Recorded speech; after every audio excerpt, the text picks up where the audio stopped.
नमस्कार मित्रांनो, पुन्हा एकदा तुमचं स्वागत आहे आपल्या यूट्यूब चॅनलमध्ये. आणि आज आपण बनवणार आहोत बर्नी प्लॅंक प्लांटर.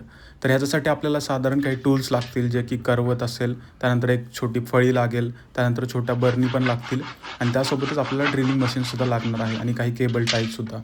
तर पहिल्यांदा तर आपल्याला एक साधारण 3 ते 4 फुटांवरती ही जी फळी आहे तिला कट करून घ्यायचं आहे. व्यवस्थित एकदम त्याला कट करायचं आहे आणि कट करून झाल्यानंतर आपल्याला त्या फळीला व्यवस्थित पॉलिश पेपरने पॉलिश करून घ्यायचं आहे, जेणेकरून ते स्मूथ बनेल. ओके. एकदा पॉलिश करून झालं की त्यानंतर आपल्याला जो वुडन कलर आहे तो घेऊन त्याला साधारण तो कलर द्यायचा आहे सगळ्या बाजूंनी एकदम व्यवस्थित. तर कलर दिल्यानंतर ते एकदम चमेल अशा पद्धतीने आपल्याला कलर द्यायचा आहे. कलर देऊन झाल्यानंतर ही फळी आपल्याला थोड्या वेळासाठी तिकडे सुकत ठेवायची आहे, जेणेकरून आपल्याला नेक्स्ट स्टेप्स करता येतील.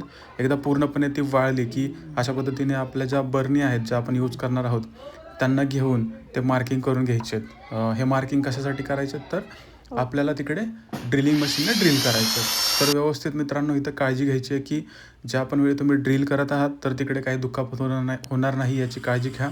आणि व्यवस्थित साधारणपणे 6 आपल्याला होल मारायला लागतील, तर ते होल करून घ्यायचे ड्रिलिंग मशीनच्या साहाय्याने, जसं मी व्हिडिओमध्ये दाखवतो आहे तसं. आणि मग एकदा ते ड्रिल करून झालं की केबल टायच्या साहाय्याने आपल्याला जे एक बर्नी आहे ते असं फिक्स करायचं आहे, जसं मी व्हिडिओमध्ये दाखवतो आहे. तर असं हे पहिलं आपण फिक्स केलं, त्यानंतर हे सेकंड बर्नी आपण इकडं फिक्स करतो आहे. तर हे असं फिक्स करून झाल्यानंतर आपलं साधारण जवळजवळ 50% काम होऊन जातं या बर्नी प्लांटरचं. आणि अशा रीतीने तिसरी पण बर्नी आपण इकडे फिक्स करणार आहे. आणि हे फिक्स करून झाल्यानंतर आपल्याला त्याच्यामध्ये माती भरायची आहे.